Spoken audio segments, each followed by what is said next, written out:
If externals are temporary and you've built internal mastery, then what's left?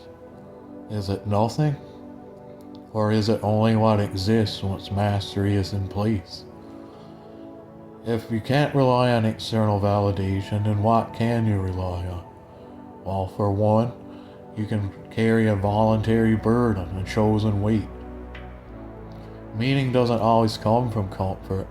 It comes from choosing a weight worth carrying. Not random suffering, not ego flexing, not endless optimization, but a responsibility you could walk away from but don't. For example, going to the gym every day, building something that outlives you, building a house for yourself, starting a family, getting married, becoming a reference point for others, holding yourself to a standard even when no one sees it. Basically, meaning will show up once you choose difficulty on purpose, but sometimes the grind is not enough by itself. Once your illusions fall away, consuming feels hollow, but creating doesn't. Creation means putting order, clarity, or strength into the world where there was none before. That can be via words, discipline, art, physical excellence, truth spoken plainly, and structure where chaos exists. And you won't need a hype squad or cheerleader for this. And you won't get or need any applause for this. Sometimes you will, sometimes you won't. But the point is, creation feels meaningful while you're creating. And it should not be done for any sort of external reward or gain. And that's the tell. When you create something for itself, for you, it gives the creation itself a meaning while it's happening. Beliefs are cheap. Values only become real when they cost you something. Ask, what do I refuse to lie about? What do I uphold even when it hurts my image? And what standard do I keep when no reward is coming?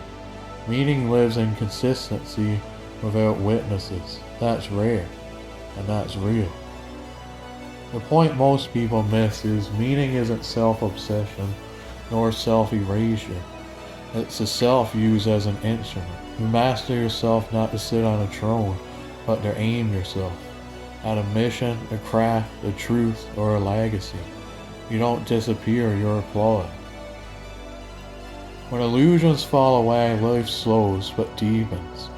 Meaning shows up in doing fewer things with total presence, fully inhabiting pain, effort, silence, and beauty, being unfragmented, not chasing more life, but more aliveness per moment.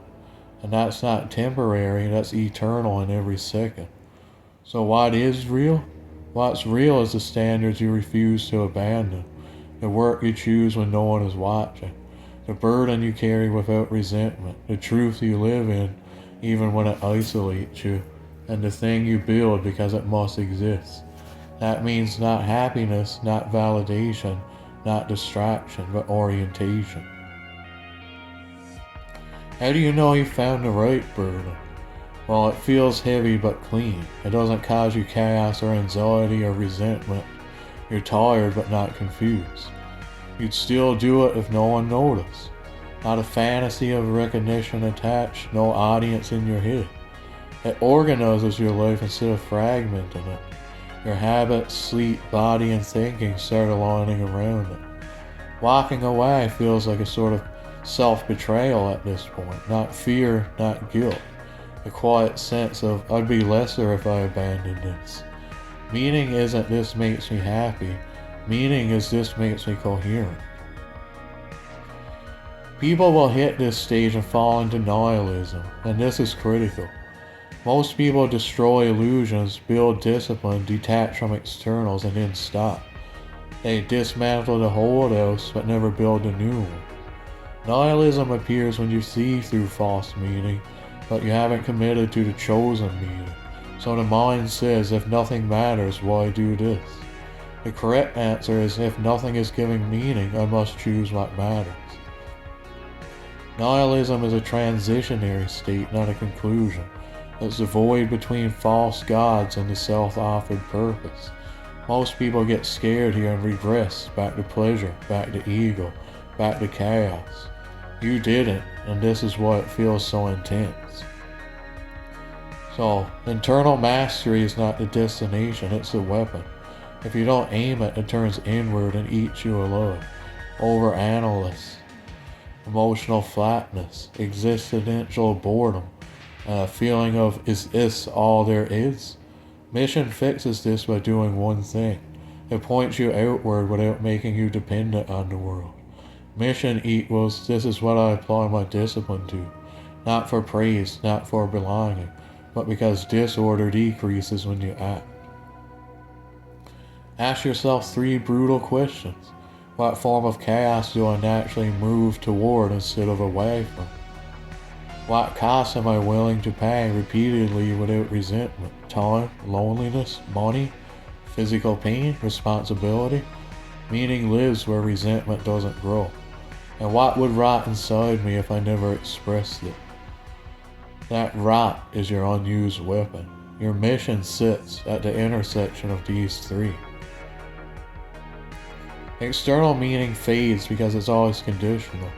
Mission-based meaning doesn't, because it's enacted daily. It isn't outcome dependent, and it's renewed through effort itself. You don't ask, did this work? You ask, did I act in alignment today? That's the unstealable meaning. No one can take it, no event can invalidate it, and no failure destroys it. What life feels like after this clicks, not euphoria, not drama, just quiet, grounded, heavy in a good way. You stop searching, stop comparing timelines, stop explaining yourself. You move with direction, speaking less, acting more, letting time pass without panic. You don't feel fulfilled, you feel oriented, and orientation beats happiness every time. So in summary, meaning is not found, meaning is lived into existence. It emerges when discipline meets direction, strength meets responsibility, and awareness meets commitment. You already built this strength. Now comes the only real question left. What deserves you? Not what excites you, not what rewards you, but what is worthy of your life.